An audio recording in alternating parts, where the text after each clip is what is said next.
Para mí es un honor tenerles a ustedes presentes en este ciclo de charlas. Estamos cumpliendo la tercera charla del segundo ciclo que ha realizado la Escuela de Fisioterapia. Mediante estas charlas, la Escuela de Fisioterapia está tratando de cumplir su compromiso con la comunidad, dando algunas pautas que están muy relacionadas con la enfermedad que ha atacado a todo el planeta.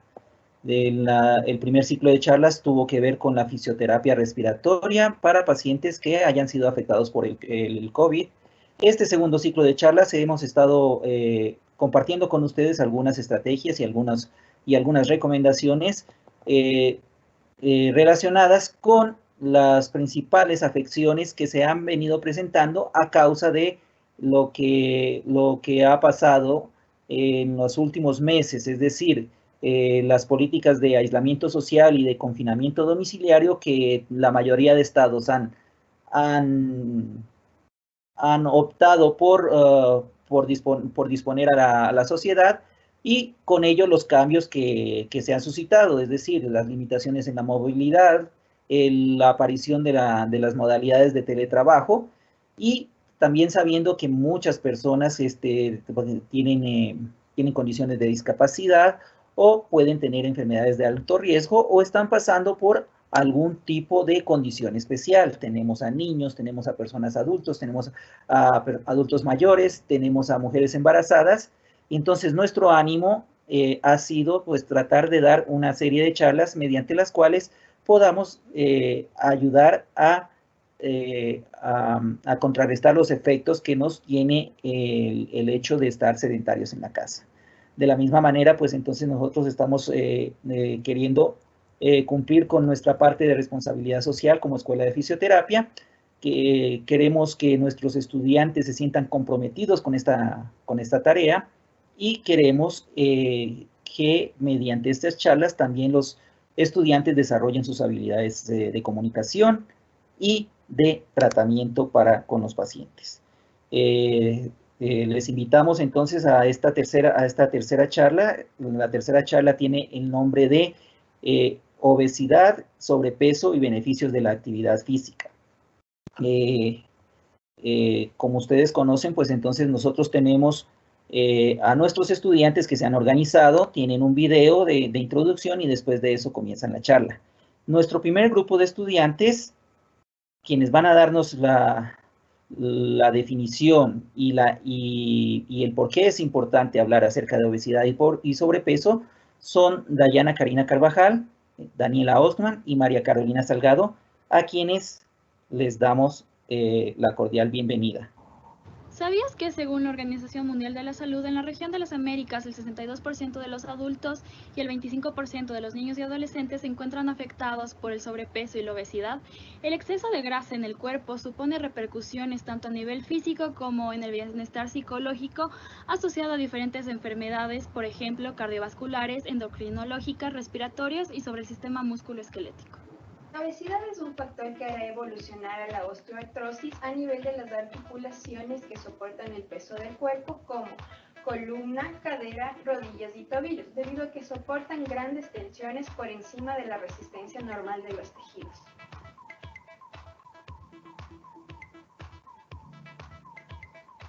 La obesidad ocurre cuando el índice de masa corporal es igual o superior a los 30 kilogramos sobre metros al cuadrado y provoca fenómenos como la resistencia a la insulina, la retención de agua y sodio, el incremento del gasto cardíaco y altera funciones endoteliales como la regulación de las hormonas. La suma de todos estos factores a nivel cardiovascular provoca lo que es la hipertensión arterial. Perfecto. Ahora permítame, vamos a pasar las diapositivas. Buenas noches con todos, mi nombre es Carolina Salgado y les doy la bienvenida a este último teleseminario en el cual hablaremos acerca de la implicación del sobrepeso y la obesidad en la salud.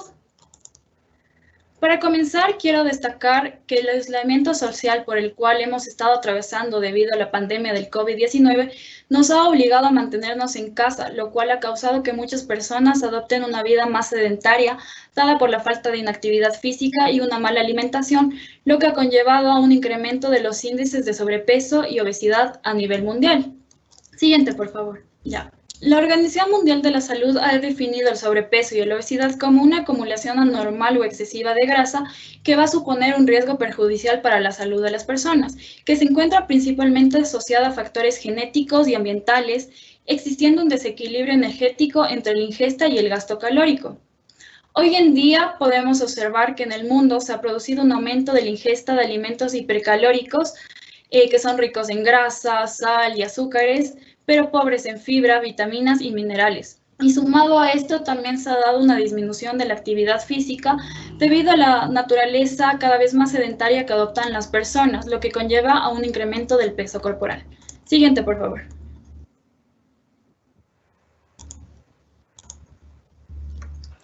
Pero ¿cómo podemos saber si estamos con un peso normal o sobrepeso u obesidad? Pues lo podemos detectar mediante el índice de masa corporal, que es una relación entre el peso y la talla, y se va a calcular dividiendo el peso de una persona en kilogramos por la talla o altura en metros al cuadrado. Un índice de masa corporal que se encuentra entre el rango de 18.5 a 24.5 va a determinar un peso normal. En cambio, un índice de masa corporal superior a 25 va a determinar sobrepeso. Y un índice de masa corporal igual o superior a 30 va a determinar lo que es una obesidad. Pero además del peso van a existir lugares específicos donde se acumula la grasa. En los hombres más frecuente va a ser a nivel abdominal y en las mujeres a nivel de las caderas. Por lo tanto, la distribución de esta grasa se asocia a un aumento de riesgo de enfermedades cardiovasculares como la hipertensión arterial, y lo podemos evaluar a través de la medición del perímetro de la cintura. Se va a considerar de riesgo un perímetro de cintura superior a 88 centímetros en la mujer y de 102 centímetros en el varón. Siguiente, por favor. Por último, tenemos el índice de cintura y cadera, que es una medida antropométrica que nos sirve para medir los niveles de grasa intraabdominal, y lo podemos obtener dividiendo el perímetro de la cintura entre el perímetro de la cadera, siempre tomando en cuenta que la unidad de medida va a ser en centímetros. El índice de cintura-cadera va a ser normal cuando los valores se encuentren en 0.8 centímetros en mujeres y en 1 centímetro en los hombres. Valores superiores van a indicar una obesidad abdomino-visceral, lo cual, como ya les comenté, se va a asociar a un riesgo cardiovascular y a un incremento de la probabilidad de desarrollar enfermedades como la diabetes o la hipertensión arterial. Siguiente, por favor. Es así que este trastorno supone uno de los problemas más graves y frecuentes del siglo XXI, siendo la segunda causa de mortalidad prematura y evitable después del tabaco. De igual forma, según la OMS, en la región de las Américas, el 62% de los adultos poseen obesidad y sobrepeso corporal, y entre un 20 y 25% de niños y adolescentes se van a encontrar afectados por este trastorno. Es así que este exceso de masa grasa en el cuerpo va a suponer repercusiones tanto a nivel físico como en el bienestar psicológico. Y se ha convertido hoy en día en un factor de comorbilidad porque se asocia a diferentes enfermedades como son cardiovasculares, endocrinológicas, respiratorias, y también va a tener repercusiones a nivel del sistema musculoesquelético. Entre las más comunes hallamos lo que es la hipertensión arterial y la osteoartrosis. Siguiente, por favor.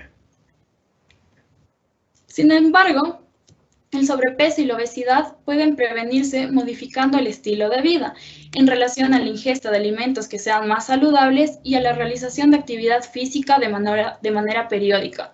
El Ministerio de Salud Pública y la Organización Mundial de la Salud ha recomendado que los jóvenes deben realizar 60 minutos diarios de ejercicio aeróbico, como puede ser caminar, trotar, nadar, andar en bicicleta y entre otras.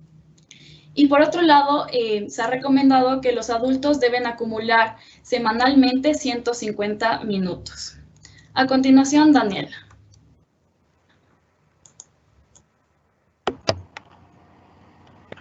Buenas noches con todos. A continuación les voy a explicar la relación entre la obesidad y la hipertensión arterial. Siguiente, por favor. Antes de hablar de la hipertensión, es importante definir qué es la presión arterial. Esto va a ser el resultado del volumen de sangre que el corazón expulse en cada latido, en contraposición a la resistencia que ofrecen las paredes de las arterias. es decir, con la fuerza con la que la sangre sale del corazón en un latido y choca con las paredes de las arterias. Cuando esta resistencia aumenta en los vasos sanguíneos, va a provocar el aumento de la presión, lo que conocemos como una hipertensión arterial. Ahora, ¿de qué va a depender este aumento de la resistencia? Básicamente del calibre del vaso sanguíneo. Como podemos observar en la imagen, cuando un vaso sanguíneo se encuentra dilatado, es decir, tiene un calibre mayor, esta dilatación deja que la sangre fluya fácilmente por la arteria. Esto quiere decir que la resistencia es menor. Sin embargo, cuando el calibre disminuye o hay una vasoconstricción como lo conocemos, esta resistencia aumenta y por lo tanto aumenta la presión. Ahora, ¿cómo vamos a medir la presión? La presión se mide gracias a dos valores. Primero vamos a tener en este caso un valor superior, que en este caso está representado como 120, que va a ser la presión sistólica. Esto va a medir la presión con la que la sangre es expulsada del corazón en cada latido. Y el valor inferior, que está representado como 80, va a ser la presión diastólica. En este caso se va a medir la presión que mantienen las arterias mientras el corazón se encuentra en su fase de llenado, es decir, entre un latido y el otro. Por lo tanto, presión sistólica cuando el corazón late y presión diastólica entre un latido y el otro. Y lo vamos a medir en unidades de milímetros de mercurio. Siguiente, por favor.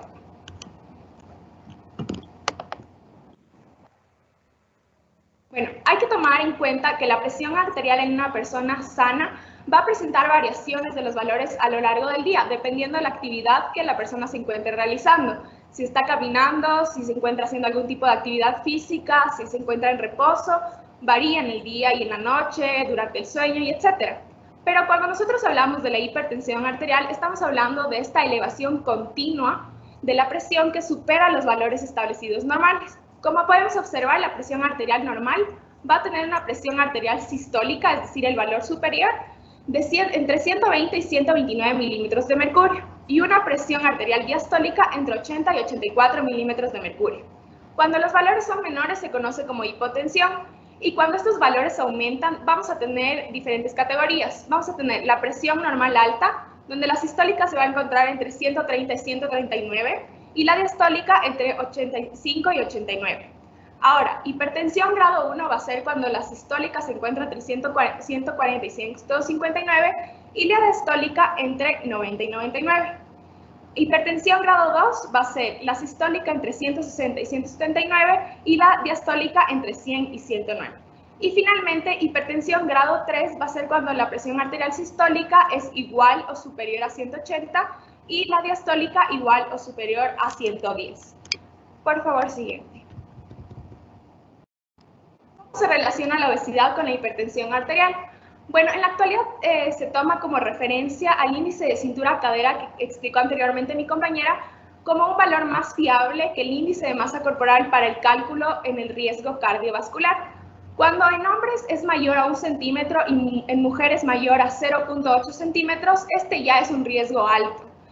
Y en un estudio, el estudio Framingham, que justamente valora estos riesgos cardiovasculares, se pudo notar que el 70% de los casos en hombres y el 61% de los casos de mujeres con hipertensión son atribuibles a este exceso de grasa, concluyendo por lo tanto que existe un aumento promedio de la presión sistólica de un 4.5 milímetros por cada 5 kilogramos de aumento de peso. Es por esto que nosotros podemos relacionar que sí existe un aumento en la resistencia de las arterias con este exceso de grasa corporal. Sin embargo, se desconoce cuál es la relación directa por la cual la obesidad causa una hipertensión arterial y se la asocia a otros factores que se explicarán más adelante. Aunque también hay que tomar en cuenta que se ha observado que las personas con sobrepeso y obesidad tienen valores elevados en comparación a las personas con un peso normal y que también la pérdida de peso se correlaciona a una disminución de las cifras de la presión arterial. Siguiente, por favor. Cuando hablamos de que una persona tiene un índice de masa corporal igual o superior a los 30 kilogramos sobre metros al cuadrado, estamos hablando de una obesidad. Y esto va a causar diferentes fenómenos a nivel corporal, como va a ser la resistencia a la insulina, la retención del sodio y el agua, el incremento del gasto cardíaco y la alteración en funciones endoteliales, como la regulación de las hormonas. Y la suma de todos estos factores a nivel cardiovascular va a predisponer a lo que es una hipertensión arterial. Entonces, como expliqué anteriormente, si bien se desconoce la relación directa entre la obesidad y la hipertensión arterial, se puede comprobar que todos estos factores que suceden en nuestro organismo debido al exceso de grasa sí inducen a un aumento de la presión. Siguiente, por favor. Bueno, ¿y por qué es importante tomar en cuenta la hipertensión arterial? Esta es conocida como un asesino silencioso, ya que es una enfermedad que generalmente no tiene una sintomatología certera. Entonces, si no se detecta tempranamente, esta se puede volver una enfermedad crónica. Cuando esta pasa a ser una enfermedad crónica, se convierte también en un factor de riesgo para diferentes sistemas, como el cardiovascular, el cerebral, el renal y entre otros. A nivel cardiovascular puede provocar lo que es una insuficiencia cardíaca o puede provocar un aneurisma. Esto quiere decir que las paredes de las arterias se debilitan y se acumula la sangre, como pueden ver en la imagen, donde hay un globo de sangre en la arteria. Posterior, este globo puede explotar en cualquier región de nuestro cuerpo y provocar lo que es una hemorragia. A nivel cerebral, podemos hablar de igual manera de esta aneurisma, pero en el cerebro, lo que causaría una hemorragia cerebral, dañando las estructuras del cerebro y por lo tanto alterando las funciones normales que tiene el ser humano. O también podemos reconocer lo que es la isquemia, en donde no hay suficiente riego sanguíneo hacia el cerebro y por lo tanto también hay muerte de este tejido que puede conducir a la muerte de la persona. Tenemos también los factores de riesgo a nivel renal. También hablamos de esto cuando la hipertensión causa una rigidez en las arterias que suministran la sangre a los riñones, perjudicando al propio riñón, lo que puede desembocar posteriormente en una insuficiencia renal. Y finalmente, entre otros órganos que se pueden ver alterados, si es que la hipertensión altera a las arterias a nivel de las piernas, puede provocar dolor al caminar. Si daña las arterias a nivel de la retina que se encuentran en el ojo, provoca alteraciones en la visión. Y finalmente, en los hombres también puede ser causa de impotencia. A continuación, mi compañera Dayana. Buenas noches con todos. Mi nombre es Dayana Carvajal y es un gusto para mí poderme dirigir a ustedes durante esta charla. Y en esta noche les voy a hablar sobre el impacto de la obesidad en las articulaciones. Siguiente, por favor. Una de las consecuencias de la obesidad es el aumento considerable de la carga mecánica sobre las articulaciones que soportan la mayoría de peso, como son la columna lumbosacra, caderas, rodillas y tobillos, llegando a alterar su biomecánica, debido a que tienen que soportar grandes tensiones por encima de la resistencia normal de los tejidos. Ciertos estudios sugieren una relación directa entre pacientes obesos y osteoartritis de rodilla y cadera. Pero, ¿qué es la osteoartritis? La osteoartritis es una patología articular degenerativa con deterioro gradual y progresivo del cartílago articular, así como daño tanto en meniscos, tendones, músculos y nervios asociados con la articulación afectada. El riesgo de que las personas padezcan osteoartritis de rodilla aumenta cuando el índice de masa corporal es mayor o igual a 30 kilogramos por metro cuadrado, en comparación con las personas que presentan un peso normal. Siguiente, por favor. El aumento en la carga biomecánica que resisten las articulaciones, que es producto del incremento de la masa grasa, se asocia con la aparición de la osteoartritis. Esa carga anormal que soporta el cartílago se relaciona con desequilibrios inflamatorios y metabólicos. Esto a partir de la activación de las citoquinas proinflamatorias como mecanismo de defensa. En este proceso, los condrocitos, que son los cuales son un tipo de célula que se encuentran en el cartílago a través de la producción de sus principales compuestos, como son el colágeno y los proteoglicanos, responden a esa carga normal a través de sus mecanorreceptores, produciendo la síntesis de citocinas inflamatorias, las cuales contribuyen a la degradación del cartílago articular. Siguiente, por favor. La obesidad en las articulaciones y los procesos metabólicos son los que ocasionan la lesión a nivel del cartílago articular. y la presencia de inflamación en la osteoartrosis es un indicio del daño en el cartílago y por ende de la progresión de la enfermedad. Los signos y síntomas clásicos que se presentan son dolor en las articulaciones, inflamación y rigidez. Siguiente, por favor. El tratamiento en general de la osteoartrosis en el obeso debe ser dirigido a llevar el peso del paciente lo más próximo a su peso ideal, junto con el ejercicio para disminuir las fuerzas de tensión a nivel del cartílago articular y por consiguiente mejorar la sintomatología clínica, aliviar el dolor, mejorar la función física y sobre todo mejorar la calidad de vida en el paciente. Listo, eso fue todo en cuanto a la intervención de nuestro grupo. Les agradezco por su atención. Muchas gracias, Daniela, Dayana y Caro. Muy interesante su charla. Les agradezco mucho y les ruego, por favor, estén pendientes de las preguntas. Ya tenemos algunas que tienen, por ejemplo, que ver con la presión, si sube, si baja, que es la sistólica, la diastólica. Les recordamos a nuestros asistentes que las preguntas serán respondidas al final de las charlas de todos los grupos. Tenemos 4 grupos, ha pasado uno. Era el grupo de Dayana Carvajal, de Carolina Salgado y de Daniela Oxman. A continuación tenemos el grupo de Jocelyn Escobar, de Samantha Armijos y de Melanie Mera. Ellas nos van a hablar acerca de las estrategias de prevención y cómo se hace la rehabilitación en personas que tienen obesidad y sobrepeso. Hola, ¿conoces acerca de la obesidad y el sobrepeso? Soy Samantha, nosotros vamos a ser tus fisioterapeutas y te guiaremos durante todo este video. Hola Mel, los chicos quieren saber más sobre obesidad y sobrepeso. ¿Sabes qué es la obesidad? El cuerpo transforma los alimentos en moléculas de glucosa, fuente de energía, pero si tienes grandes periodos de inactividad, se crean depósitos grasos debajo de la piel y alrededor de los órganos. Las principales causas del sobrepeso y la obesidad son la mala alimentación, el sedentarismo y en algunos casos también las condiciones metabólicas. ¿Sabías que las personas con sobrepeso y obesidad tienen mayor riesgo de padecer enfermedades como diabetes, hipertensión, alteraciones cardíacas e incluso pueden dar origen a algunos tipos de cáncer? Por eso te recomendamos realizar actividad física. Recuerda, el ejercicio no solo transforma tu cuerpo, también tu mente, tu actitud y tu estado de ánimo.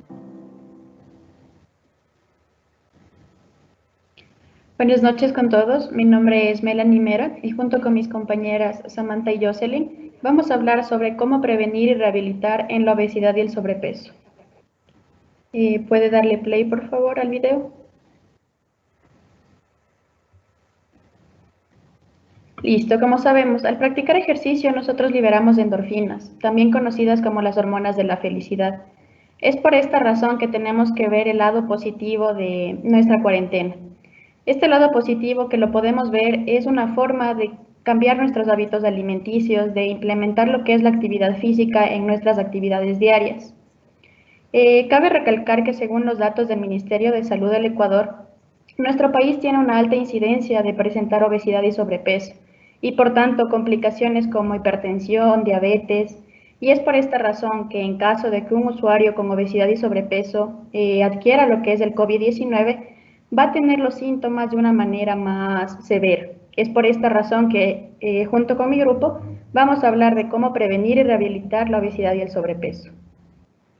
Siguiente, por favor.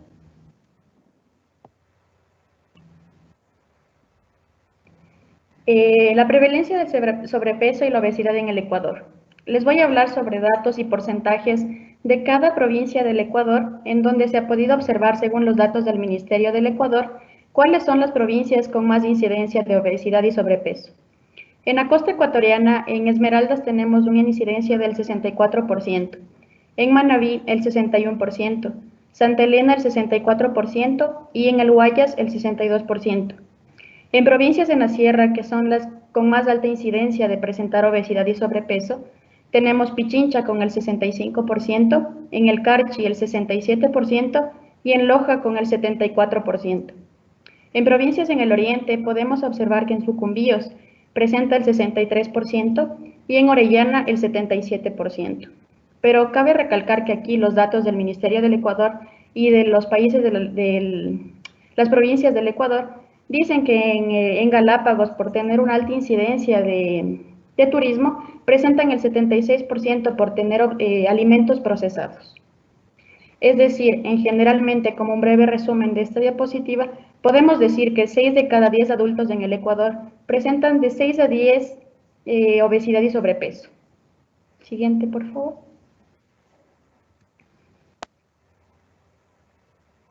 Listo, la causa y sobrepeso de la obesidad. Como sabemos, como explicaron anteriormente, hay un desequilibrio energético entre las calorías consumidas y gastadas. A nivel mundial, la OMS presenta que hay un aumento de la ingesta en los alimentos consumidos y casi no hay una prevalencia del ejercicio físico. Es decir, mientras más aumentamos nuestro sedentarismo, más aumentará lo que es la obesidad y el sobrepeso. Y como sabemos, en esta cuarentena, en este confinamiento, ha aumentado lo que es el teletrabajo, el teleestudio. Es por esta razón que casi nosotros no realizamos actividad física y aumentamos nuestros consumos de alimentos. Siguiente, por favor.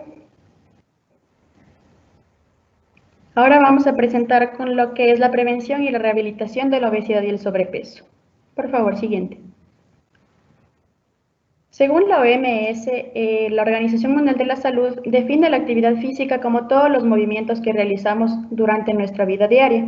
Esto incluye lo que es el trabajo, nuestras actividades de recreación y el ejercicio y deporte en general.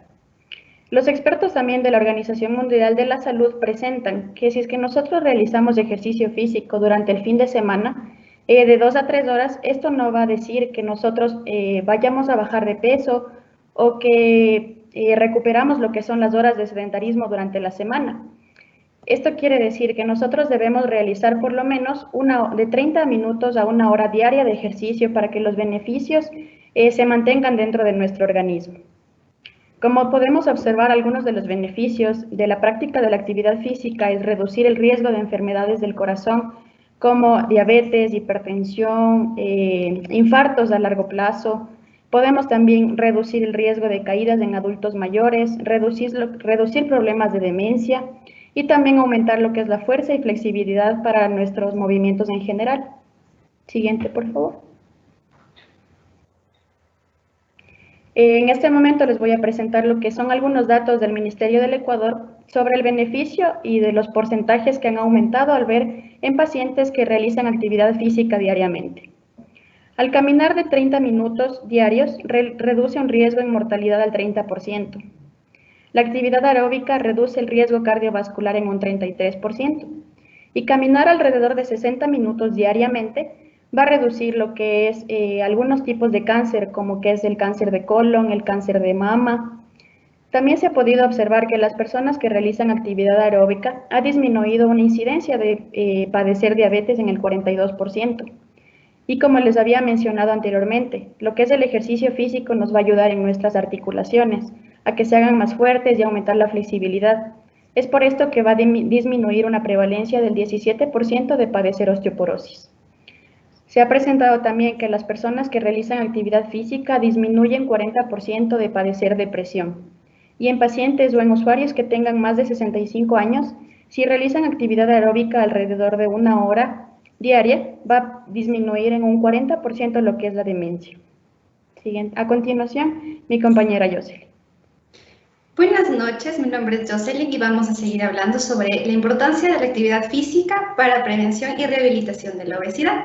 Entonces, ¿qué ejercicios hacer? ¿Con qué series y cuántas frecuencias? Pues existen 3 factores, son imprescindibles a la hora de prescribir la actividad física. Es importante la frecuencia, la duración e intensidad. Debe ser precedido por un periodo de calentamiento o un calentamiento de 5 a 10 minutos y un enfriamiento también o vuelta a la calma de unos 5 a 10 minutos. Siguiente, por favor. Listo. Entonces, ¿qué ejercicios son los que debemos hacer? Una buena prescripción del ejercicio consta de, como les había nombrado, un calentamiento de 5 a 10 minutos, ejercicios de resistencia aeróbica, ejercicios de fuerza y ejercicios de flexibilidad. Y terminar con un enfriamiento a vuelta a la calma de 5 minutos. ¿Qué es el ejercicio aeróbico? El ejercicio aeróbico es una actividad física que utiliza una gran cantidad de oxígeno y va a elevar nuestra frecuencia cardíaca con el objetivo de mejorar la capacidad cardiorrespiratoria. Es decir, un corazón, pulmones y vasos sanguíneos saludables. ¿Cuáles son los ejercicios entonces? ¿Cuáles son los ejercicios aeróbicos? Pues pueden ser trotar, nadar, bailar, saltar cuerda o montar bicicleta. Siguiente, por favor. Los beneficios del ejercicio aeróbico, ¿cuáles son? Bien, caminar 2 horas a la semana reduce un 30% el riesgo de sufrir un infarto cerebral. Además, ayuda a proteger el área cerebral relacionada con la memoria. 75 minutos de caminata semanal puede aumentar casi 2 años la esperanza de vida. Caminar 1 hora diaria reduce a la mitad el riesgo de obesidad.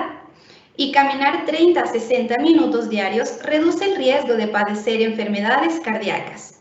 Además que realizar ejercicio de manera frecuente reduce los niveles de colesterol LDL, que es el colesterol malo, aumentando así al mismo tiempo los niveles de colesterol HDL, que es el colesterol bueno. De esta forma disminuye el riesgo de infarto manteniendo tus arterias limpias. Siguiente, por favor. Bien, ahora, ¿cómo prescribir este ejercicio aeróbico? Para la programación de la intensidad a la cual se va a trabajar, es importante que un profesional de la salud, como los fisioterapeutas, realice una evaluación adecuada para determinar su frecuencia cardíaca máxima y frecuencia cardíaca de entrenamiento. Y de esta manera identificar a qué intensidades del ejercicio aeróbico va a trabajar el paciente. Por ejemplo, la frecuencia cardíaca máxima es una resta de la constante menos la edad. Por ejemplo, 220 es la constante menos la edad. Voy a realizar el ejemplo con mi edad, que es de 25 años.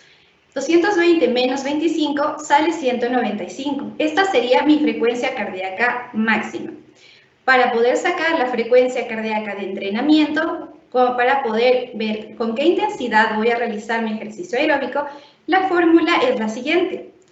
Hay que ver la frecuencia de reposo, cuando estamos claramente en reposo, más el porcentaje con el que queremos trabajar. Por ejemplo, yo quisiera trabajar al 40%. A esto le vamos a multiplicar la frecuencia cardíaca máxima que ya sacamos, y ya les expliqué, y restarle la frecuencia en reposo nuevamente.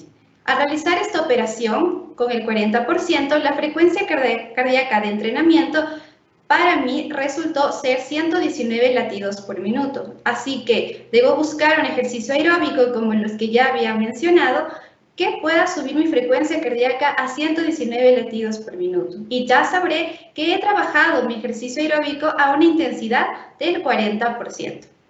Cabe recalcar que trabajar el ejercicio aeróbico a una intensidad moderada es de 50 a 55% y trabajar el ejercicio a una intensidad vigorosa es del 70%. El ejercicio aeróbico se lo debe de realizar con una frecuencia de 3 a 5 días y con una duración de 30 hasta 60 minutos para que sea beneficioso. A continuación, mi compañera Samantha.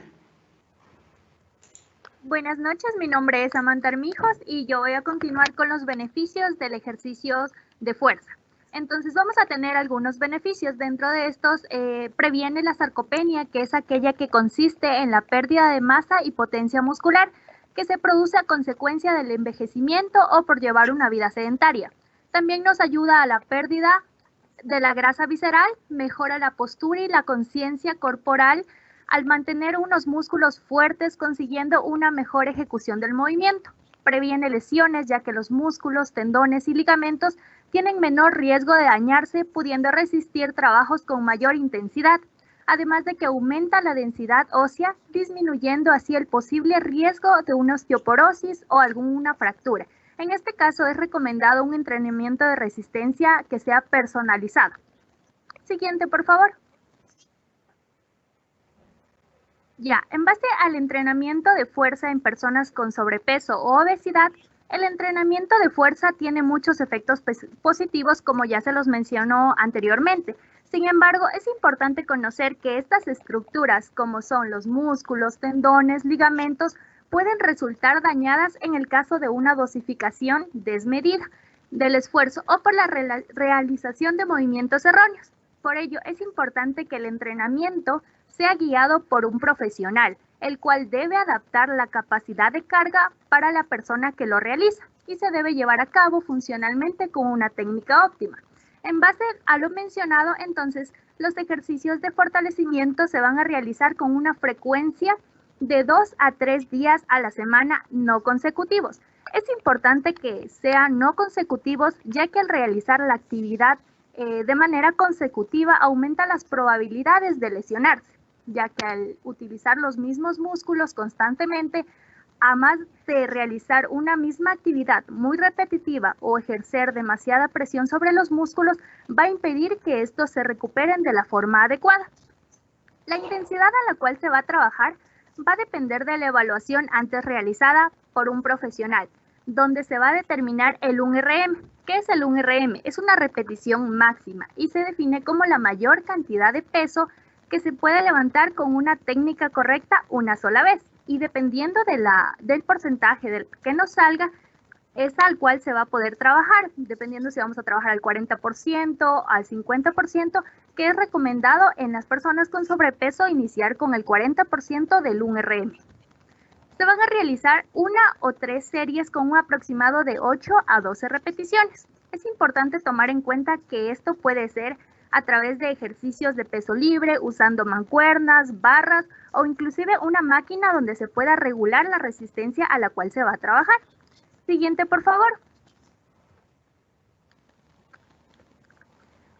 En base a los beneficios de la flexibilidad, estos nos van a ayudar a mejorar el movimiento de músculos, articulaciones y ligamentos, de manera que disminuyen el riesgo de lesión. También mejoran la postura, ya que la flexibilidad ayuda a realinear las estructuras del tejido suave, reduciendo así el esfuerzo que conlleva el alcanzar y mantener una buena postura en las actividades de la vida diaria, o incluso en actividades adicionales que se pueden realizar, como práctica de algún deporte. También ayuda a disminuir el dolor muscular y articular, ya que estudios recientes muestran que el estiramiento estático y lento presenta una gran efectividad para reducir las molestias musculares post-ejercicio. Promueve la circulación de la sangre, ya que el estiramiento aumenta la temperatura del tejido muscular, que a su vez aumenta la circulación y el transporte de nutrientes, permitiendo una mayor elasticidad alrededor de los tejidos. Y además de brindar energía y bienestar hacia el paciente que lo realiza. Siguiente, por favor. En base al entrenamiento de flexibilidad en personas con sobrepeso y obesidad, se recomienda que los músculos se deben estirar al menos durante 15 segundos o un máximo de 30 segundos, con una frecuencia de 2 a 4 días por semana. Una buena manera de incorporar ejercicios de flexibilidad es tomar una clase de yoga, ya que esta nos va a ayudar a mejorar la fuerza y la flexibilidad, y de esta manera vamos a poder contribuir a las variables fisiológicas como la presión arterial, la respiración, la frecuencia cardíaca y el metabolismo, para así mejorar la capacidad global del ejercicio en los pacientes obesos. Listo, eso sería nuestra intervención por parte de nuestro grupo. Muchísimas gracias por su atención. Muchísimas gracias. También muy interesante la charla. Les agradezco infinitamente a Jocelyn, a Samantha y a Melanie por su excelente presentación. A continuación tenemos la presentación de María Sol Samaniego, de Fernando Moscoso, de Madeline Onofa y de Kevin Torres. Ellos van a hablar acerca de ciertas estrategias que podríamos las personas con sobrepeso tener en cuenta cuando estamos en casa o en general para nuestro autocuidado. A continuación, entonces. Cuidado en casa y autocuidado. Para las comidas ideales, el desayuno, media mañana, almuerzo, media tarde y merienda. Evitar el consumo de azúcar y sal. Para el ejercicio, tener en cuenta el tiempo, la ropa y los zapatos adecuados. sujetarse a los cordones y tener el espacio correcto. Hacer ejercicio como saltar la cuerda, estirar antes de hacer ejercicio como caminar y hacer bicicleta.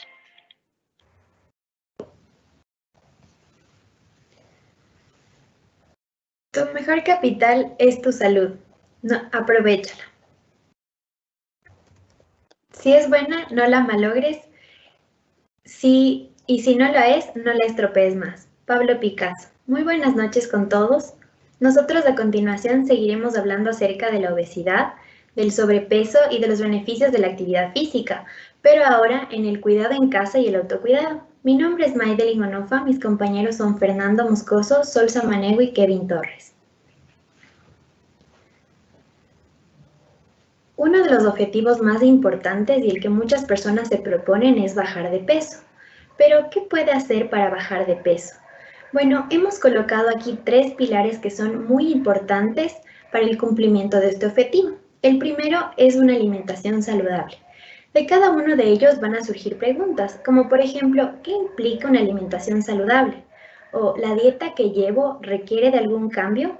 El segundo es el sedentarismo. Y entonces, ¿en realidad soy sedentario? ¿O requiere de algún cambio mi forma de vivir para dejar de ser sedentario? Y finalmente, pero no menos importante, está la actividad física. Si bien es cierto, mantenernos en casa sigue siendo muy importante para nuestra salud y la de nuestras familias. Entonces, ¿qué actividad en casa puedo realizar mientras estoy en casa, ¿no? ¿Y qué recomendaciones tengo que tener en cuenta a la hora de realizarlas? Bueno, a lo largo de nuestra exposición se responderán estas preguntas. La OMS menciona que una nutrición adecuada varía de persona a persona y dependerá también de la edad, del género, de la condición fisiológica de cada uno de nosotros, entre otros factores. Por tal razón, nuestro objetivo hoy no es mostrarles una dieta, sino más bien hemos recopilado información para darles recomendaciones. En el gráfico que ustedes pueden observar en la parte izquierda, hay ciertos grupos de alimentos, los mismos que se diferencian en color y en porción de ingesta. Por ejemplo, en el caso de las frutas y verduras, su ingesta tiene que ser mucho mayor que en comparación con los demás grupos. Ahora, ¿cuáles son las recomendaciones? Bueno, primero queremos recomendarles que es importante que reduzcamos los fritos. Entonces, ¿qué podemos hacer? Bueno, podemos preparar nuestros alimentos con otro tipo de cocción. Por ejemplo, puede ser guisado, puede ser asado, sudado u horneado.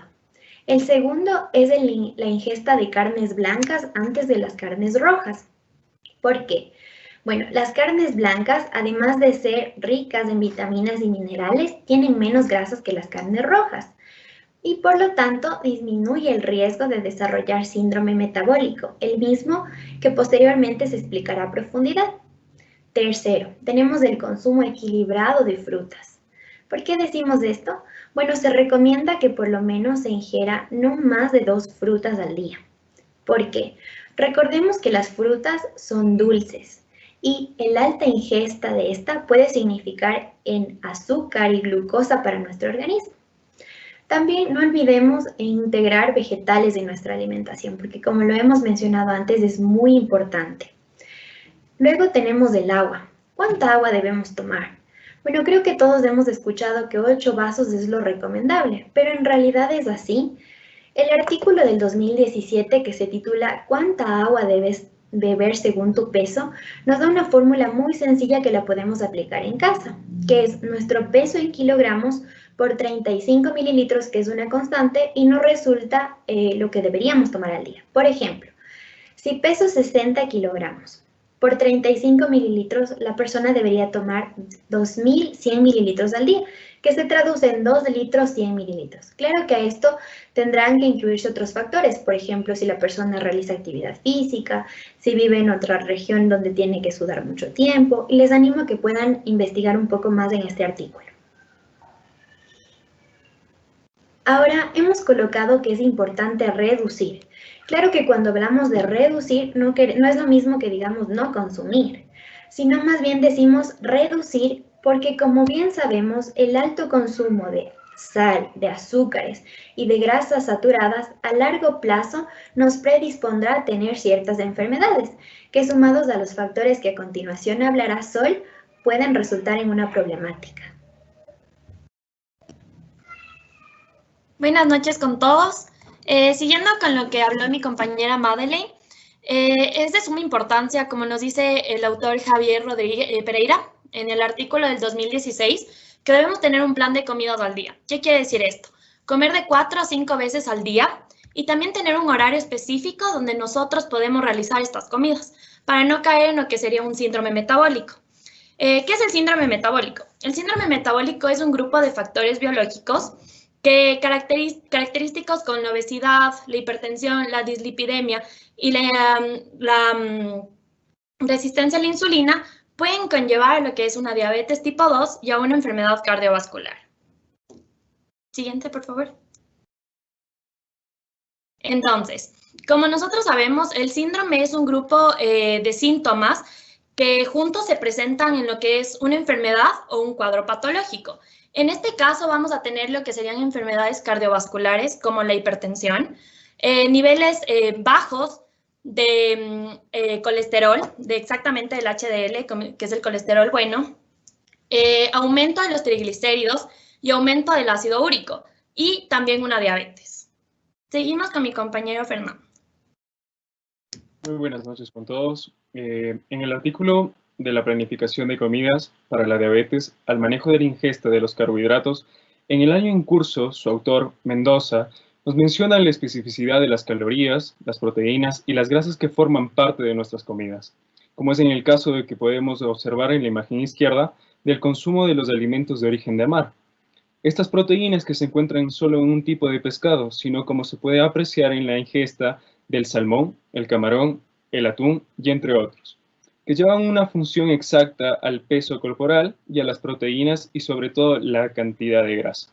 Y sí, grasa, pero grasa saludable, y que son un tipo de nutrientes que se tiene y se obtiene sobre todo de estos alimentos, grasas que cumplen la función de absorber las vitaminas, como en este caso son las vitaminas A, D, E y K, llamadas también así vitaminas liposolubles. Otros alimentos que conforman parte de esta nutrición son estos alimentos ricos en un producto en bruto de proteínas, como es en el caso que el artículo de Mendoza nos proporciona que el consumo de los frijoles negros, lentejas y garbanzos sobre todo, entre otros, que acompañan estos alimentos en el día, una ración de esta cumple cierta cantidad de gramos proteicos necesarios en cada alimentación, cuyo cálculo exacto de estos pueden ser cuantificados exactamente con la proporción de una balanza. Pero ahora, ¿qué es una pregunta que nosotros nos podemos realizar? Que las preguntas que puede ser, ¿qué tipo de dieta puedo realizar o qué dieta puedo consumir? Debido a nuestro confinamiento, se han propuesto varias dietas que promueven reducir el peso corporal y sobre todo la masa grasa. En el año actual, González nos proporciona a continuación y por medio de este artículo un consumo de dietas hipocalóricas que serían recomendables conjuntamente con el ejercicio, pero no es así, ya que debido a la disminución del régimen de los carbohidratos, puede realizar que el cuerpo humano pueda reducir el consumo de nuestro metabolismo. ¿Pero qué es una caloría exactamente? Una caloría se puede decir que es la unidad de energía que se quema durante el ejercicio y posterior, como lo podemos decir, el combustible humano.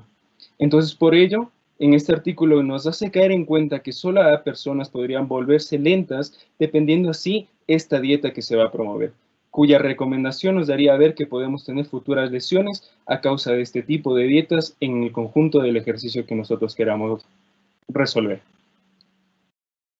Pero en sí, otra dieta que nos promueve Gunnars en el año 2018, en el cual nos menciona que el ayuno intermitente es un término general que se describe en un periodo de ayuno que debe cesar de comer el paciente.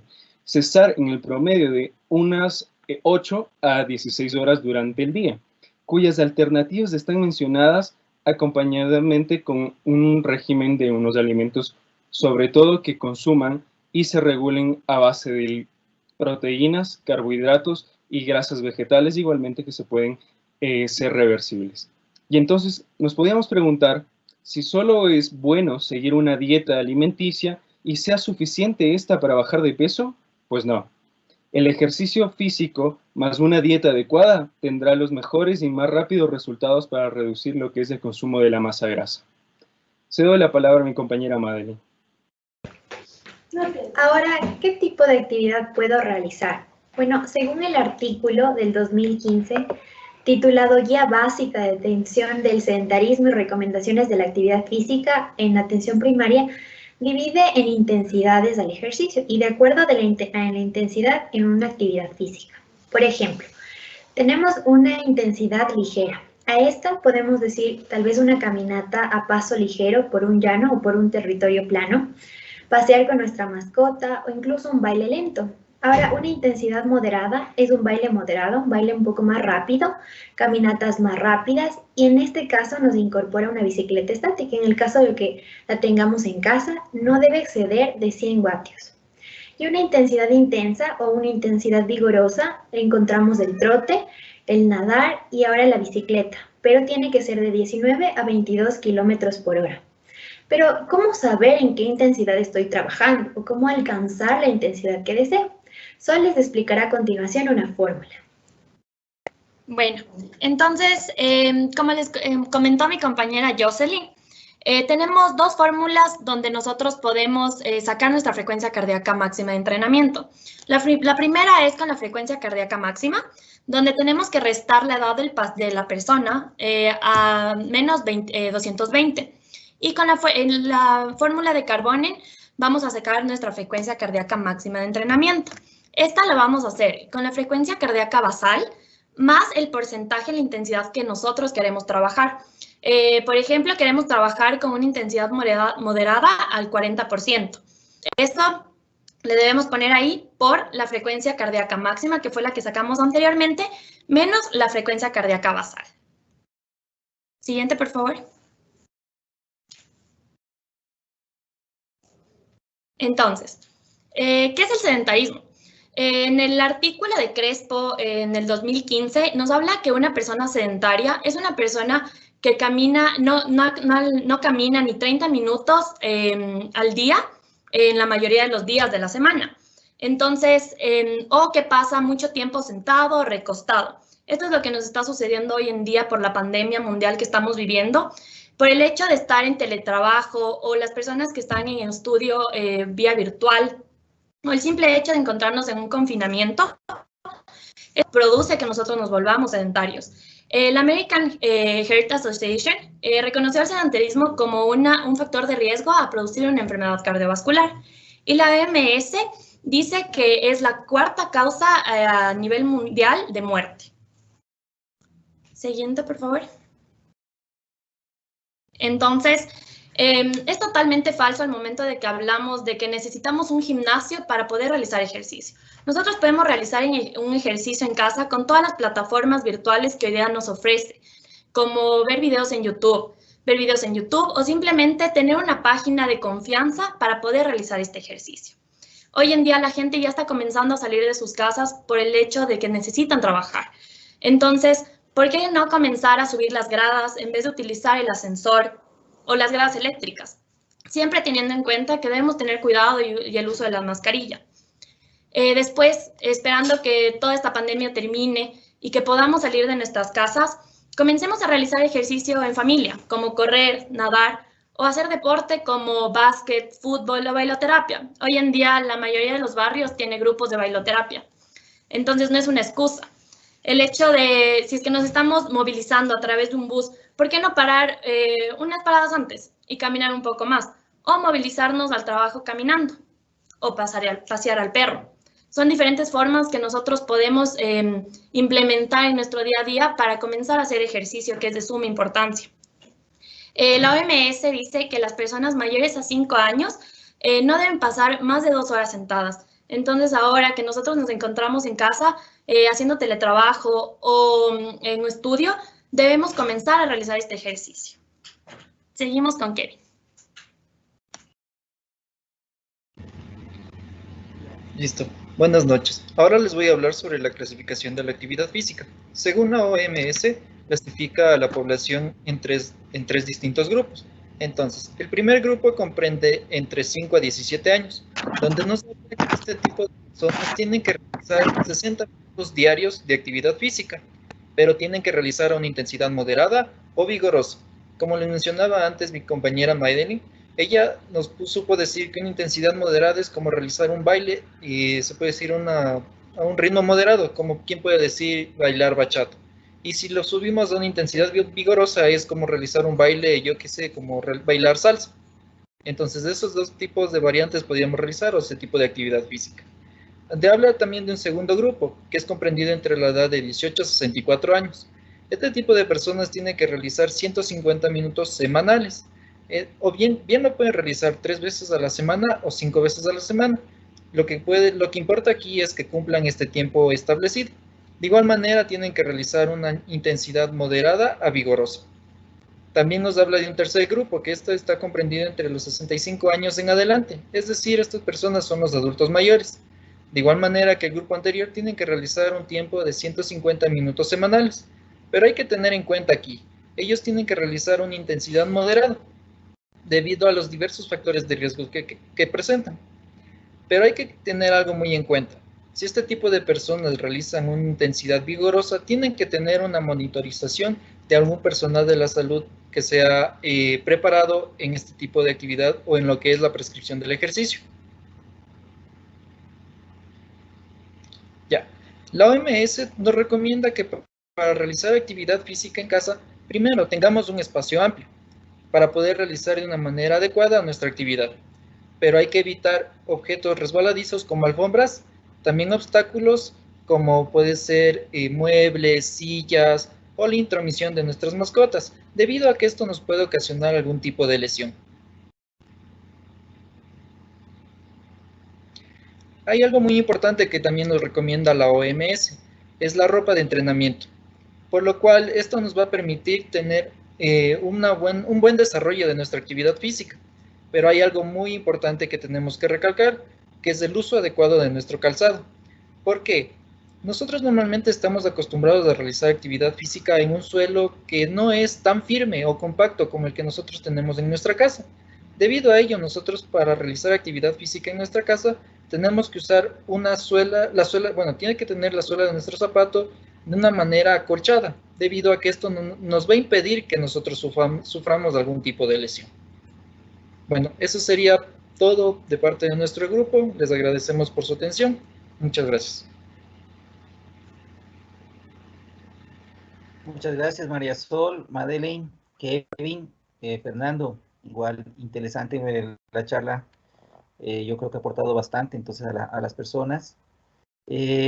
Vamos a continuar entonces ahora con la siguiente charla, última de la noche. Hemos programado 4 grupos. Y en esta vez, pues entonces invitamos a Sarita Ortega, a Paola Quinatoa y a Yurisa Ruales que nos ayuden, por favor, dándonos ciertas estrategias para tratar la obesidad y el sobrepeso en niños. Las actividades de 0 a 5 años son tracción ascendente, guardar los juguetes para la función manipulativa,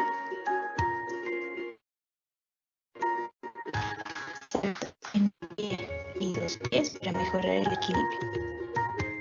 Los niños de 6 a 11 años disfrutan del juego activo, por lo que es importante mantener el equilibrio, coordinación, tono postural y aumento de la fuerza muscular. A la edad de 12 y 18 años se proponen actividades como construir una canoa y el baile que ayudarán a las habilidades motrices, equilibrio, saltos y desplazamientos y reconocimiento del entorno en el que se encuentran.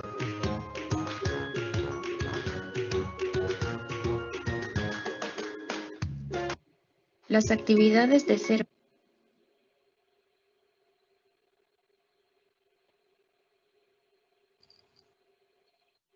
Buenas noches con todos, mi nombre es Sara Ortega y les voy a explicar acerca de las recomendaciones de los ejercicios en niños con sobrepeso y obesidad.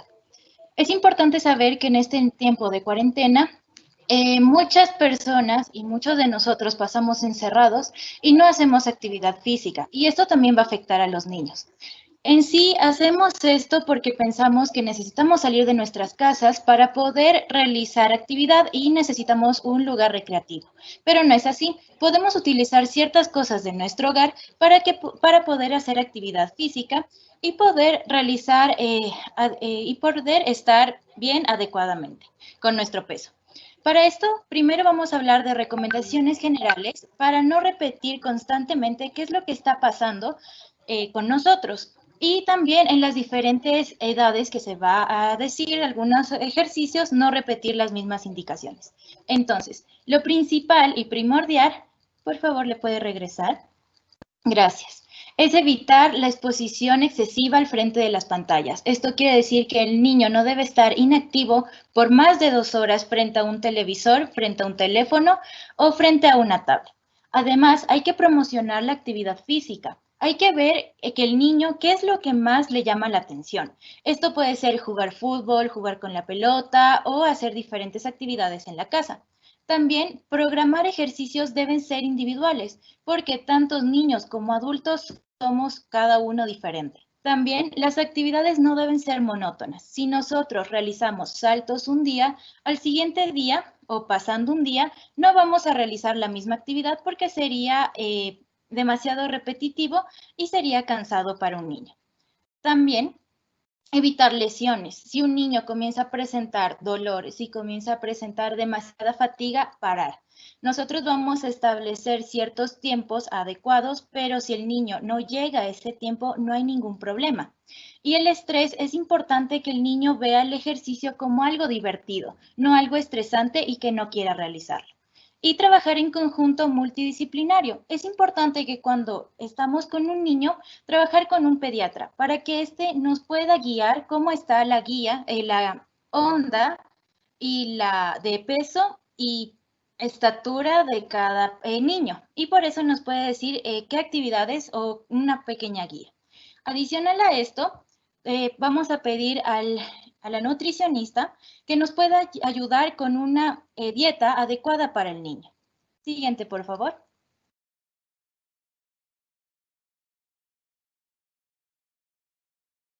Para esto vamos a hablar de la primera infancia, que es de 0 a 5 años, dividido en lactantes y primera infancia.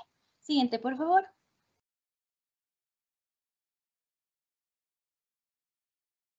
Los lactantes los vamos a dividir por trimestres. El primer trimestre consta desde los recién nacidos hasta los 3 meses.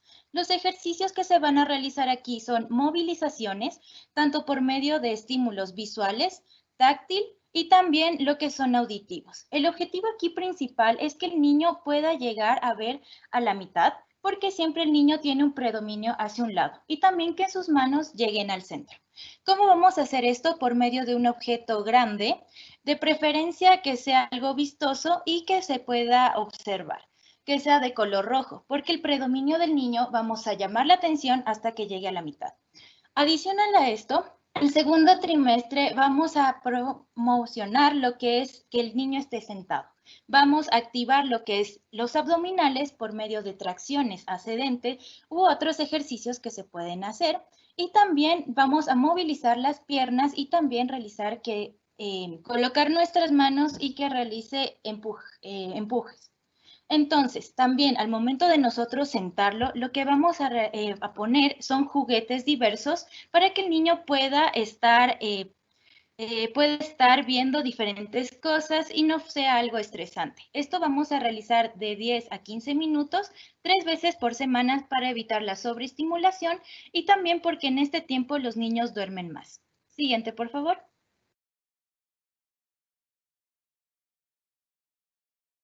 El tercer trimestre va a ser de 7 a 9 años. En este tiempo el desplazamiento tanto del gateo va a ser mucho más amplio, entonces debemos fomentar el gateo. Y también diferentes objetos con diferentes texturas para que el niño vaya conociendo lo que hay a su alrededor. También del cuarto al tercer trimestre vamos a fomentar, además del gateo, que el niño pase de sentado a parado y que se pueda apoyar en diferentes partes. También es importante saber que el niño va a explorar mucho más en la casa y hay que tener cuidados en las mesas donde se apoyen, que no le caiga nada encima y que si va a algún lugar donde existe interruptores, tener las medidas adecuadas. Y aquí vamos también a seguir fomentando que agarre cosas mucho más pequeñas y también que se desplace por medio de los sofás o por ayuda de los padres. Esto va a realizarse de 20 a 30 minutos 2 veces por semana. Siguiente, por favor.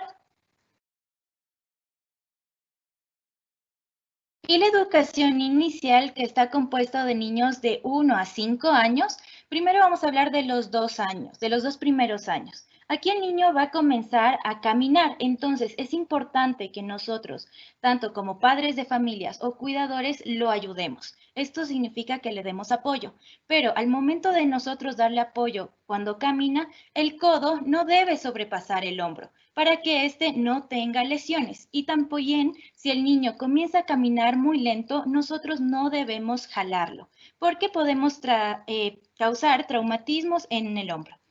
A partir de eso, vamos a utilizar objetos mucho más pequeños, pero con el cuidado de que no se metan a la boca.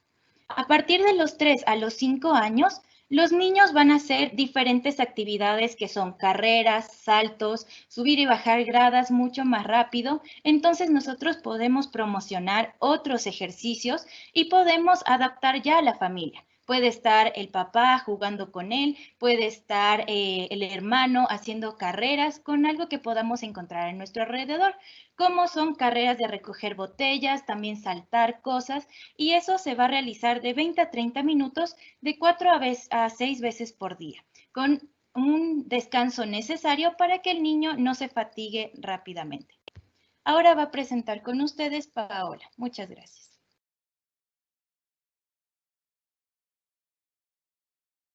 Buenas noches, mi nombre es Paola Quinatoa y voy a continuar hablando acerca de las diversas actividades que se puede realizar de acuerdo a las etapas de la infancia.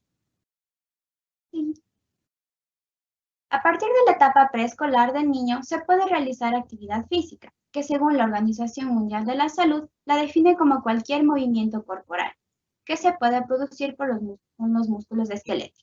Esto también implica un consumo de energía.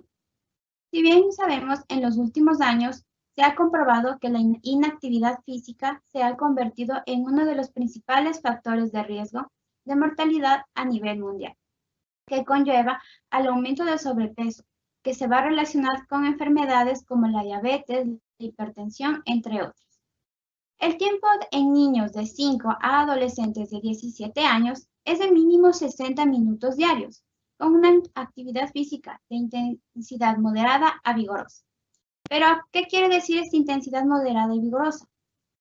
Si bien explicaron, la intensidad moderada es aquella que implica un esfuerzo o una aceleración perceptible del ritmo cardíaco. Por ejemplo, actividades como caminar a paso rápido, bailar. Y la intensidad vigorosa es aquella que implica gran cantidad de esfuerzo y provoca una respiración rápida y aumento sustancial de la frecuencia cardíaca. Entre estas actividades tenemos las actividades de competición como la natación, la bicicleta, juegos competitivos como el fútbol, el baloncesto y el vóley. Entonces, se han planteado algunas actividades que en este tiempo de permanecer en casa ayudan a mantener sanos a los niños, evitando el sobrepeso. Siguiente, por favor.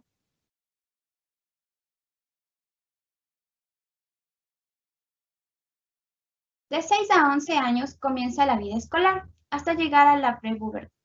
En esta etapa hemos subdividido en 2 grupos, de 6 a 8 años y de 9 a 11 años. Los niños de 6 a 8 años se sienten atraídos por el juego y varias actividades que implican el entrenamiento ligero.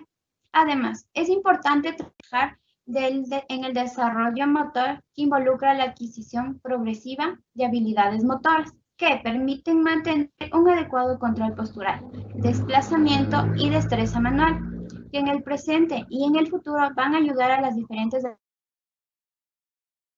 actividades. Como se puede observar, los juegos implican movimientos de todas las articulaciones del cuerpo. Estos movimientos deben ser simétricos y lo más preciso que sea posible. Además, es importante trabajar con giros, caminata y trote, hacia adelante, hacia atrás, además de saltos con ambos pies o solo uno. Todo esto ayudará a mejorar el equilibrio para mantener un adecuado control postural, que este tiene que ser lo suficientemente alto para vencer la gravedad y lo suficientemente bajo para realizar cualquier tipo de movimiento. Además, se proponen actividades con lanzamientos y desplazamientos de pelota, importante para la función manipulativa que se relaciona con la coordinación. El tiempo que se debe emplear será de 30 minutos, pero en combinación con ejercicios aeróbicos como el baile o la danza. La danza o el baile es la combinación de varios movimientos con los segmentos corporales, en la cual se intercambian pasos siguiendo una pista con ritmo de música. Estos bailes deben ser coordinados, alternativos y sobre todo supervisados por otra persona, quien está a cargo de las posiciones de acuerdo al ritmo que se baila. La música debe ser tipo infantil, con letras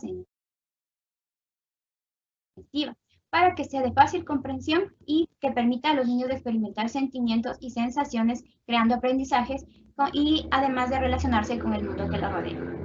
El tiempo será de 30 minutos a 1 hora, de 3 a 5 veces en la semana. Además, se debe tomar periodos de descanso, que en este tiempo va a evitar el aburrimiento del niño y también evitar la fatiga muscular. Y sobre todo, hay que combinar con distintos tipos de bailes. Siguiente, por favor.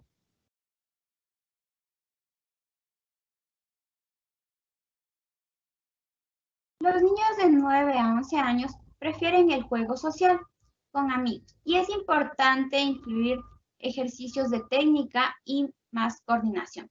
Además, se debe incorporar actividades deportivas como el fútbol, el básquet. En cuanto a los juegos, se encuentran algunos como lo que es la carretilla. Este juego implica como único material el propio cuerpo del niño, que consiste en la participación de 2 personas.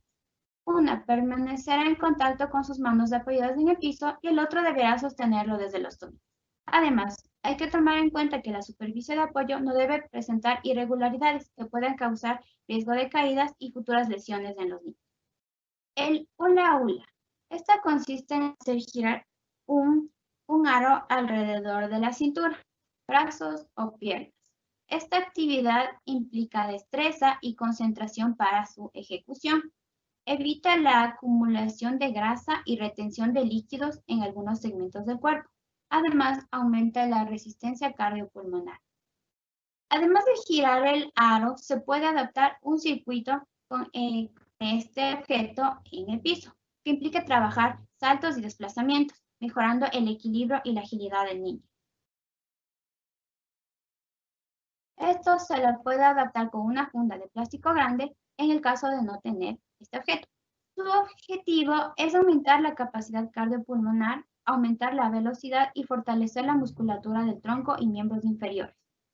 Si bien todas estas actividades son juegos, se los debe realizar de 20 a 30 minutos durante 3 veces a la semana en combinación con ejercicios aeróbicos, como mencioné anteriormente. Siguiente, por favor.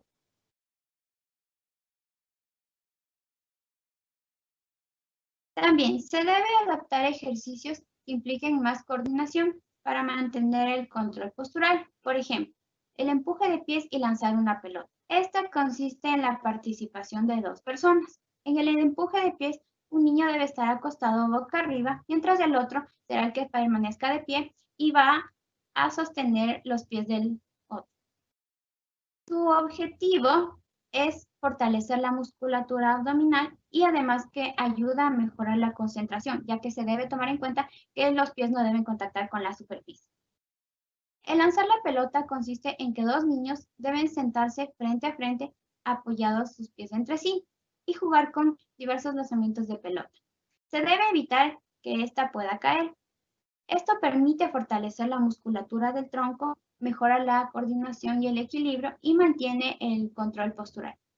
Se debe realizar 3 series con 5 a 10 repeticiones por 3 veces a la semana, en combinación con los ejercicios aeróbicos.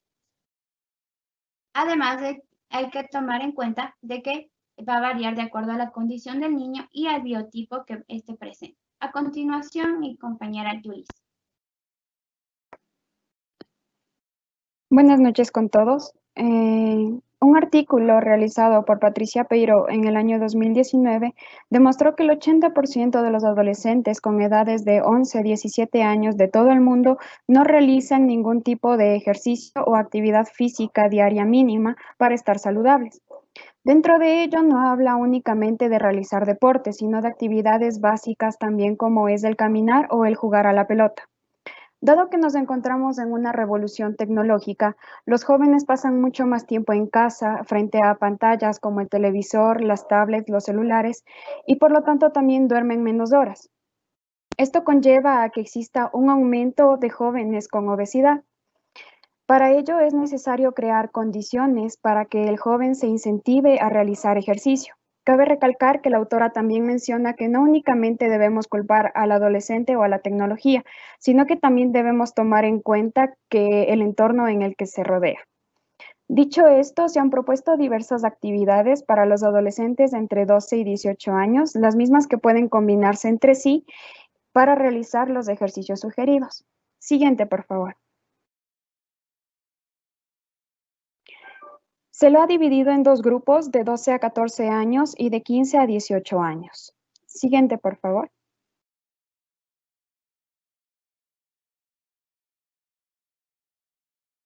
No sé si ya se cambió.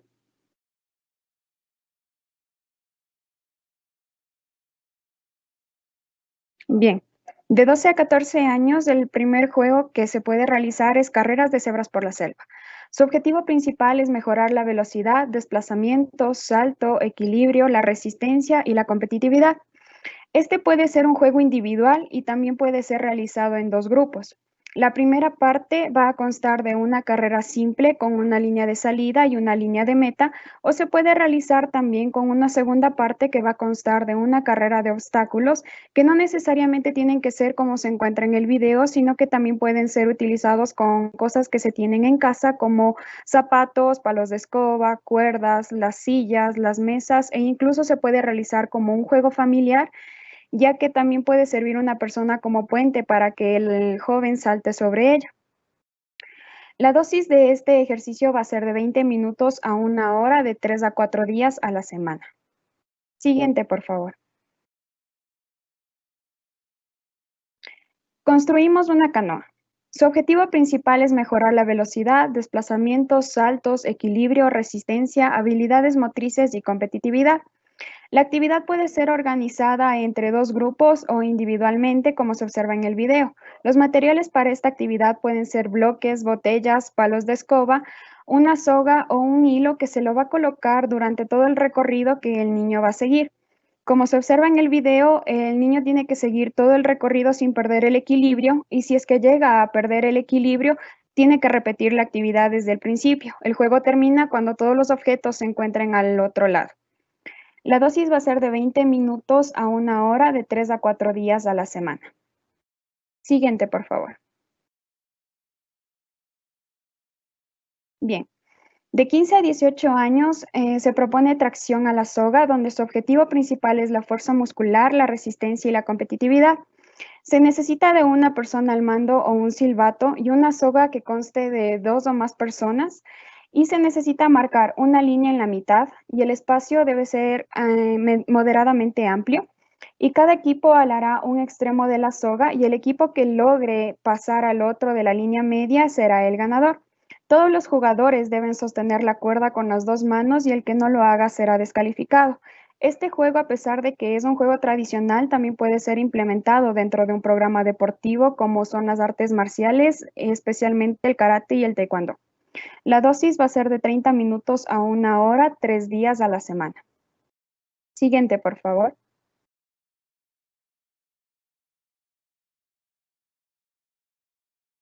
El baile. Se enfoca en fortalecer la conciencia corporal, el equilibrio, la coordinación, la memoria, el sentido espacial y rítmico también. Este tipo de actividad puede ir en varios niveles, desde un nivel bajo, moderado, hasta un nivel alto. Si la persona nunca ha realizado este tipo de actividad, se lo recomienda realizar en un nivel bajo y el ritmo va a depender de los gustos del adolescente, pero entre los más comunes se encuentran la bachata, la danza urbana, la danza folclórica o la saya, como se observa en el segundo video. Los pasos de baile pueden ser inventados por la misma persona o aprendidos por medio de instructores o familiares para que sea una actividad en familia y más entretenida para el joven. La actividad se puede realizar de manera individual o grupal y se la puede también implementar dentro de un plan deportivo, como es en las artes marciales del taekwondo, como se observa en el video también. La dosis va a ser de 30 minutos a 1 hora de 3 a 4 días a la semana. Siguiente, por favor.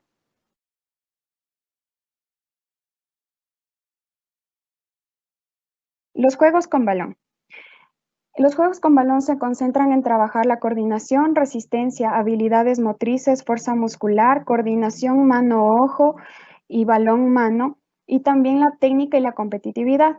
En el primer video se puede observar que esta actividad consta de 2 o más personas y se realizan diferentes actividades como pases, tiros libres y tiros directos al arco.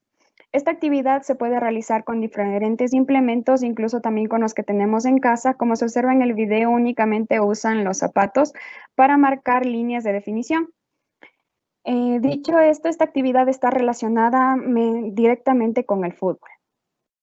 Los quemados también es una actividad que se necesita materiales como una pelota pequeña y suave, un poco desinflada, que facilite el agarre. Y deben existir una línea media y 2 líneas que dividan a los grupos que se encuentran practicando el deporte. Esta también es una actividad en familia o puede ser realizada entre amigos también. Un jugador podrá ser expulsado si reitera en algunas veces una falta intencional hacia el otro jugador, como el tratar de golpearle en la cabeza varias veces. La dosis de estos juegos va a ser de 30 minutos a 1 hora, de 3 a 4 días a la semana. Siguiente, por favor.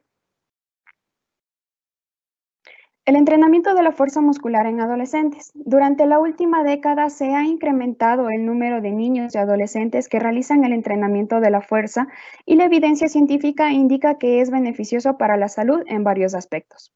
Según la OMS, sugiere que los niños y adolescentes deben realizar actividades de fortalecimiento muscular al menos 3 veces a la semana y puede ser combinada con juegos, deportes, desplazamientos, actividades recreativas, ejercicios programados o en diversas actividades también como juegos familiares de escuela o actividades comunitarias. Se puede iniciar desde los 7 a 8 años y deben ser individualizados. Los ejercicios deben ser realizados bajo supervisión y prescripción de un personal con calificación adecuada, con el objetivo de disminuir las lesiones. Se debe priorizar la importancia de los antecedentes personales del adolescente, la técnica de ejecución del ejercicio, la progresión gradual de la carga y las normas de seguridad.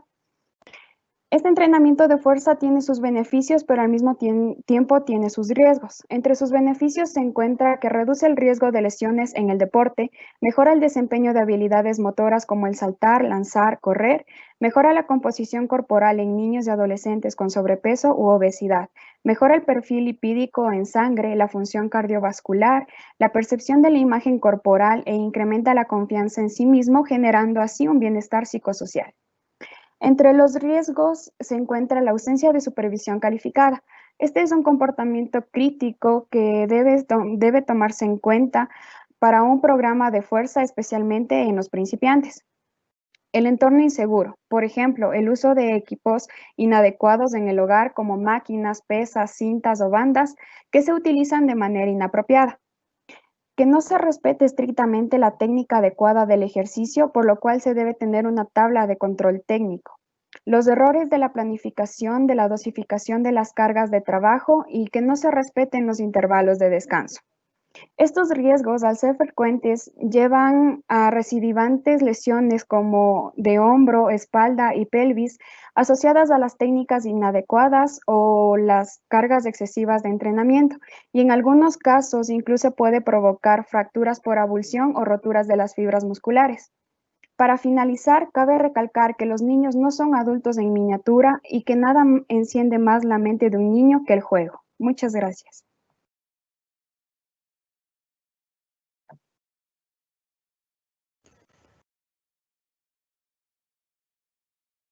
Muchas gracias. Entonces, En este momento hemos acabado la serie de charlas. Este era el último grupo, el grupo de Sara, de Paola y de Yulisa. Al momento, pues me da una pequeña tristeza saber de que no vamos a continuar con esta actividad, al menos por ahora, porque se nota bastante la preparación de los chicos y se nota bastante el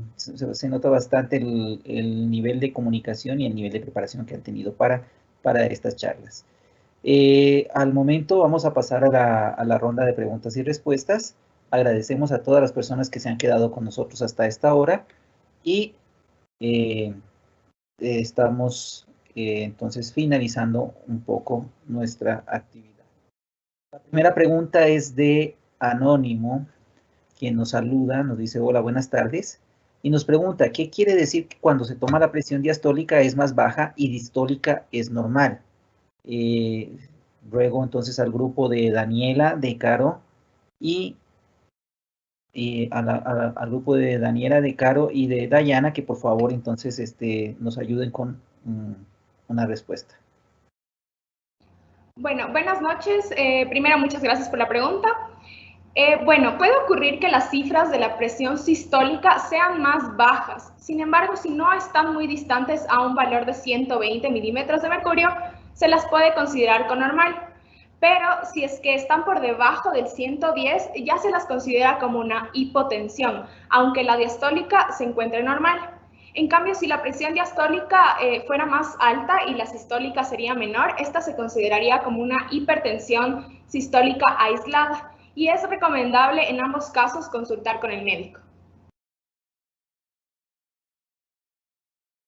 Muchas gracias, Daniela. También tengo, por favor no te desconectes porque también tengo una pregunta que también tiene que ver con la tensión. Son dos preguntas seguidas.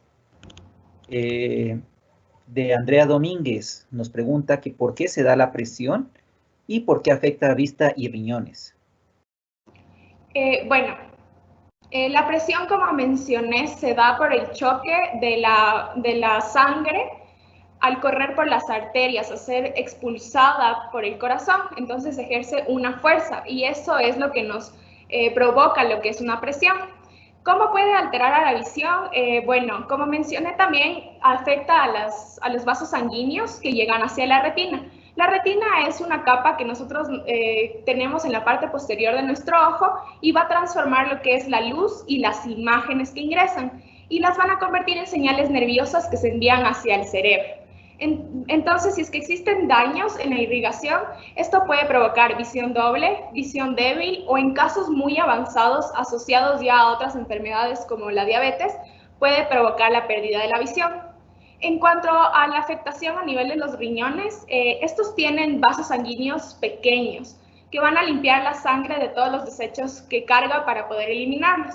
Cuando la presión de la sangre es muy alta, la sangre fluye con mucha fuerza hacia estos vasos de pequeño calibre, por lo tanto los puede dañar y causar enfermedades renales que van a alterar sus funciones normales.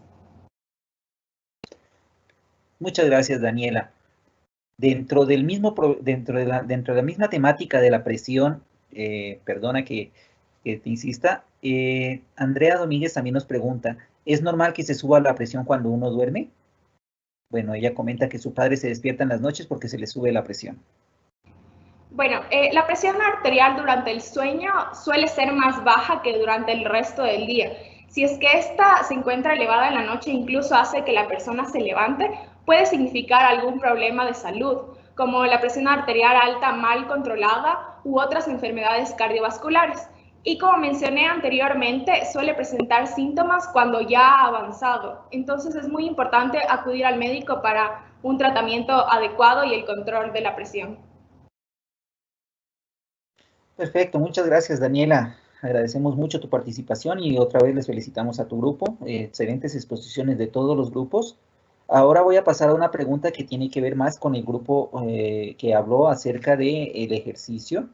Entonces, de Andrea Domínguez también tengo una pregunta que se la voy a dirigir a Dayana, porque está relacionado con lo que hablaste acerca de los cartílagos Andrea Domínguez pregunta, ¿el colágeno es bueno para la osteoporosis?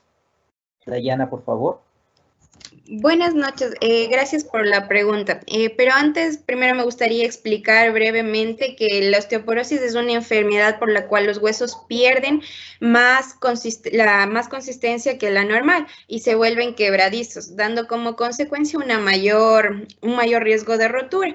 Pero eso no solo depende de la pérdida de colágeno, sino también de calcio. Por lo tanto, ciertos estudios recomiendan tanto la ingesta de colágeno y también de calcio debido a que se ha comprobado que es muy eficaz como tratamiento, ya que ayuda a regenerar los tejidos y aumentar la densidad del hueso en las enfermedades como son la osteoporosis, artrosis, entre otras más.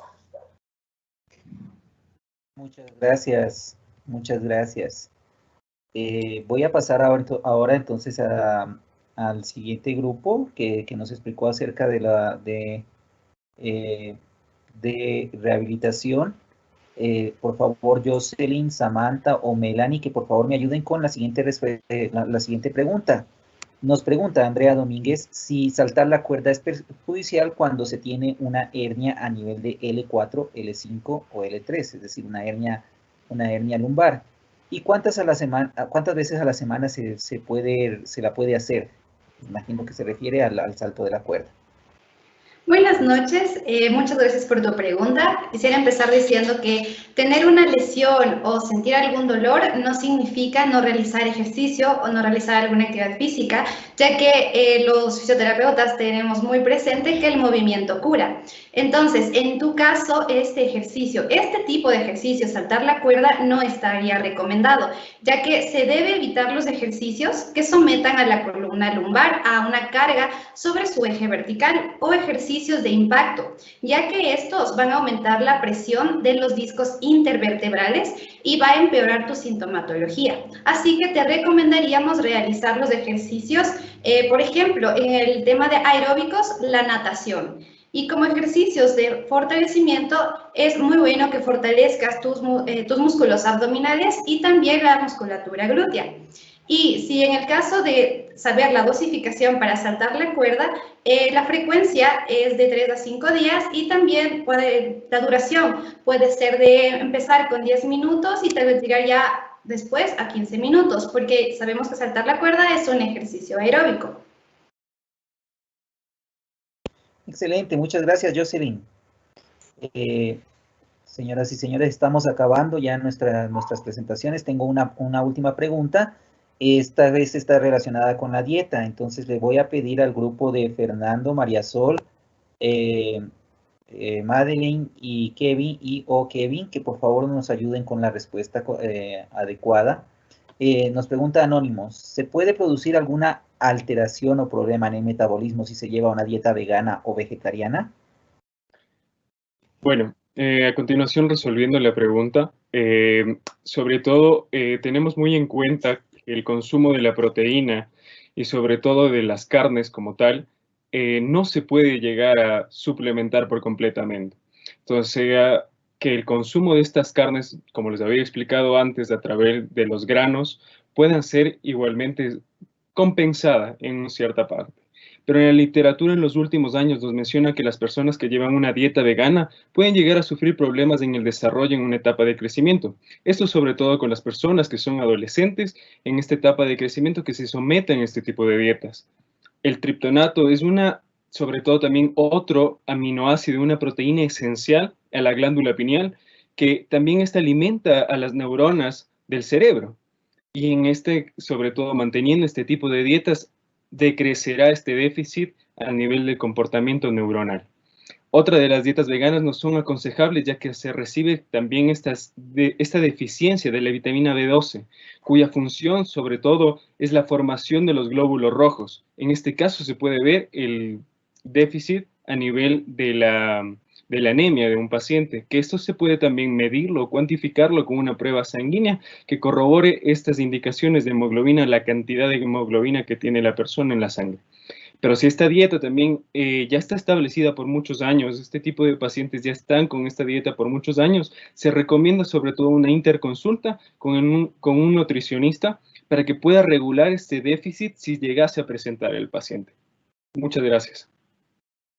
Muchas gracias, Fernando.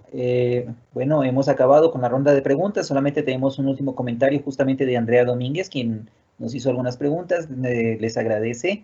Dice, muchas gracias a todos y disculpen por preguntar tanto. Para eso estamos, Andrea. Muchas gracias más bien por su participación. Nos anima a seguir, a pensar, a darnos cuenta que estas charlas pues, están cumpliendo su cometido. Y pues eso nos da una pequeña satisfacción. De mi parte agradezco entonces a todas las personas que se hayan conectado, que nos hayan seguido en esta segunda ronda de charlas que hemos tenido. Hemos hablado un poco acerca de los dolores musculoesqueléticos. El día lunes hemos hablado un poco acerca de los problemas cardiorrespiratorios. Y esta vez nos hemos centrado en la obesidad y en el sobrepeso, todos relacionados con el sedentarismo asociado a su vez al confinamiento y al aislamiento social al que nos tiene sometido el gobierno como su plan preventivo para que la pandemia no se desarrolle de una manera incontrolable. Agradezco a todos y en este momento entonces me gustaría dar paso a Marcelo, que nos va a colaborar con el cierre de todas estas charlas. Hola, muy buenas noches con todos. Un saludo muy especial a todos los que se han conectado, no solamente este día, sino durante estos 3 días de este módulo 2 que la Escuela de Fisioterapia lo ha programado con el objetivo de establecer una relación directa a través de la telefisioterapia, de la telemática, con el fin de estar en contacto con nuestros principales actores de lo que significa la salud preventiva en el Ecuador. Este módulo 2 tenía un objetivo muy claro, que era tratar de resolver desde la fisioterapia ciertos problemas que están afectando producto del sedentarismo, del confinamiento al que estamos sometidos por esta enfermedad del COVID-2019. Esperamos que durante estos 3 días muchas de sus inquietudes hayan sido absueltas, que hayamos generado muchos criterios y actitudes más que todo en desarrollar una actividad física que evite los grandes problemas que están asociados a este aislamiento. Para ello fueron configurados estas 3 teleconferencias que en este viernes estamos terminando. Quiero establecer un agradecimiento muy especial a nuestro público objetivo, que nunca los vamos a olvidar, que corresponde a esta comunidad donde desarrollamos nuestros proyectos de vinculación con la sociedad.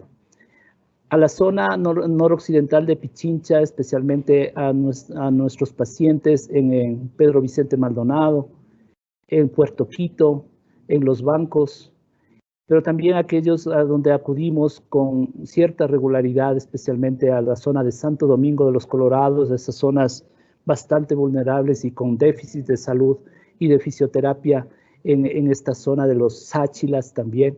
A todos ellos mi agradecimiento, porque hemos tenido reportes de su comparecencia durante estos 3 días. Gracias al distrito 17 de 12, un distrito de salud del Ministerio precisamente de Salud, que nos ha colaborado con difundir estas actividades, igual a la Fundación Hombro a Hombro en Santo Domingo y a nuestros socios en estas tareas de vinculación con la comunidad. Un agradecimiento también especial. Esta tarde tuve un mensaje por correo electrónico de amigos de la Universidad de Kentucky en los Estados Unidos, con quienes trabajamos en brigadas de fisioterapia y en general de brigadas de salud en Santo Domingo y en la zona de los Sáchilas, que felicitaban el trabajo de los estudiantes. Han podido revisaron los trabajos que desarrollaron el día lunes y el miércoles, y están muy complacidos de lo que han encontrado como unas ideas para poder tratar de mantener el contacto con nuestros pacientes, a quienes los extrañamos muchísimo en estas zonas. Gracias también a los comentarios de los amigos de la Universidad de Kentucky, de la Facultad de Rehabilitación de la Universidad de Kentucky. Pero fundamentalmente quiero agradecer a nuestros estudiantes. Ellos han tenido que trabajar para estos teleseminarios, han tenido que trabajar en fundamentar toda su acción en evidencia científica, en estudios actuales, y eso es muy importante. Y ustedes serán los que juzguen el desempeño de nuestros chicos, a quienes hemos desarrollado toda la mejor actitud en dirigirlos durante todo este proceso de formación profesional. Un agradecimiento también a nuestros docentes, a nuestros profesores, que estuvieron codo a codo con nuestros chicos, tratando de desarrollar las iniciativas que ellos presentaban y apoyarlos en la configuración y en el desarrollo de estos teleseminarios. Gracias también a nuestros profesores. Esta sinergia que tenemos entre los docentes, los profesores, nuestros actores en la comunidad y nuestros pacientes es el objetivo del trabajo que hacemos con vinculación comunitaria. Gracias a Javier por toda la coordinación de este trabajo. Gracias a nuestros amigos de soporte de la universidad. De ellos depende que todo esto salga muy bien y lo han hecho con mucha solvencia. Gracias por todo el apoyo. A todos los amigos también de Telesalud de la Facultad de Ciencias de la Salud de la universidad, por todo el apoyo para ello, a marketing, a todos los que hicieron posible que estos teleseminarios los podamos concluir muy satisfechos de que hemos logrado obtener los objetivos que nos propusimos hace varios meses atrás y que ahora lo estamos culminando. Finalmente, comprometernos a buscar soluciones, a estar atentos, a escuchar sus necesidades de tal manera de que podamos suplirlas a pesar de este aislamiento y confinamiento de la mejor manera posible con nuestros profesores y con nuestros estudiantes. Siempre estaremos abiertos, estamos en contacto directo con todos ustedes y con la sociedad y buscaremos la forma de cómo podemos educarlos, tal vez en un tercer módulo que en su momento lo podemos trabajar.